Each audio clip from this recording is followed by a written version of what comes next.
Eric, I'm making my mask out of this company toilet paper. It's coming along nicely. Yes, hello there, my brother. Oh, I see you have your mask on, yes. Is this a Yoda impression? It sounds like Yoda. No, I build my mask out of my own underwear, Peter. Is that Bane? You merely adapted to this bathroom stall. I was born in it, molded by it. All right. You're listening to The Flush, where we enjoy conversation about life, love, movies, politics, and of course, the bathroom. When we're all done, it gets flushed down the toilet. I'm Peter Bean. And I'm Eric Law. And you're Bane.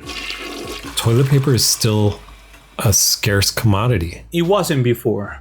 And people are still buying, like a better word, the shit out of it. They're still buying a lot of toilet paper. From what I've gathered on like why it's so scarce still is people are home more. So 40% of there's 40% higher demand for home toilet paper, which is an interesting discernment between toilet paper. Is you and I know, since we're in a corporate bathroom right now, and we haven't left since the pandemic started. Yeah. You and I both know that corporate toilet paper, business toilet paper is very different than home toilet paper. Shit. Corporate toilet paper is as paper thin as those Bibles. Like, Bibles have that like ultra thin paper. It doesn't have the same satisfaction, but I know what you're saying. You look at the toilet paper and you can see through it. You're like, yeah, they don't give a. No, they're like. All right, here's a bathroom for my employees. Sir, what kind of toilet paper would you like? Give me the cheapest one. What do you mean the cheapest one? The cheapest one! One ply, see-through. That's right. Good. So, fine, do it. Small businesses are really hurting, I try my hardest not to order from Amazon, and I don't think anybody should, to be super honest, because they're ruining small business, like you say, and they're becoming a monopoly of the world. But a lot of tech companies like Facebook's Mark Zuckerberg, because everybody's on Facebook now, you can visit the Flush not so close to Facebook / the Flush. Oh, okay. You can. You just had sex with the mic, Peter. I think Bezos is about to soon to be the first trillionaire. That's which impossible. Is apparently face masks have become political, and we know who to thank for that. The Dalai Lama. I saw a video where North Dakota, a Republican governor of North Dakota, is talking to his constituents. If someone is wearing a mask, they're not doing it to represent what political party they're in or what candidates they support. They might be doing it because they've got a 5-year-old child who's been going through cancer treatments. They might have vulnerable adults in their life who are currently have COVID and are fighting.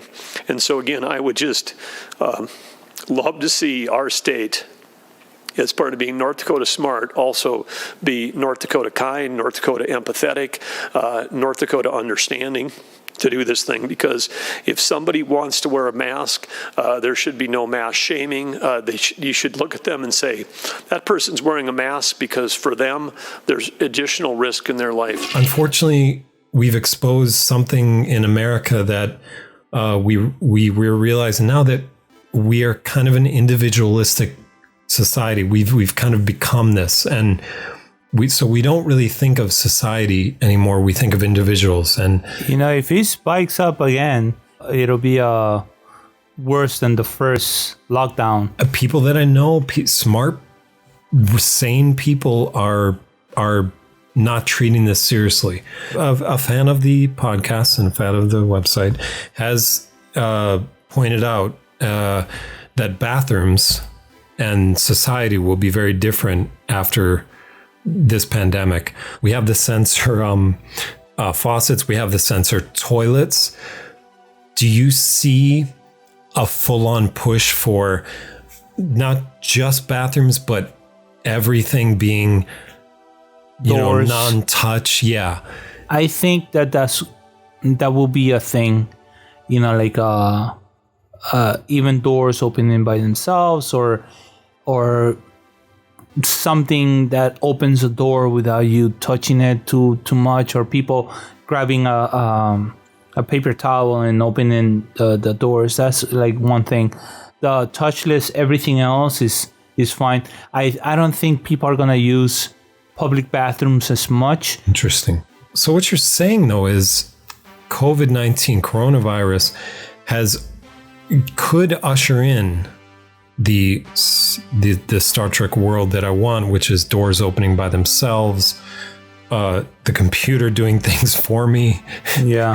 So basically, in Star Trek lore, there was a virus probably, that like made it so all doors are open by themselves. I don't need to push an elevator button, I think we're gonna be able to go back to normal, but the new norm, like they say, wearing mask, I think is gonna be a new thing. Like we talk about, like hopefully society embraces masks, because I'll be honest with you, Eric, we're big film fans. I'm a big fan of the film Idiocracy, and how smart it is, how absolutely smart it is. And one thing wonderful about that film early on is talking about how Darwinism has ceased to exist in our modern society.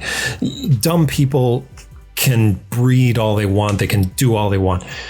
I will carefully say that, like with this virus, dumb people. Careful, Peter. Careful. Dumb people. These are my own views. theflush.com.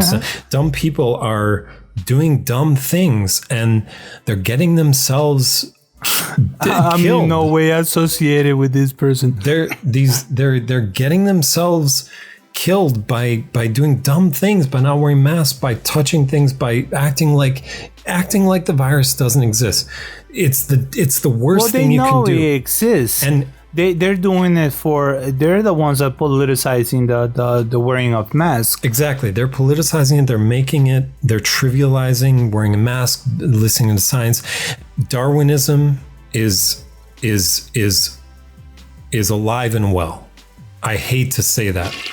Well, Eric, I think we should get our masks on again. Thank you for listening to the Flush podcast.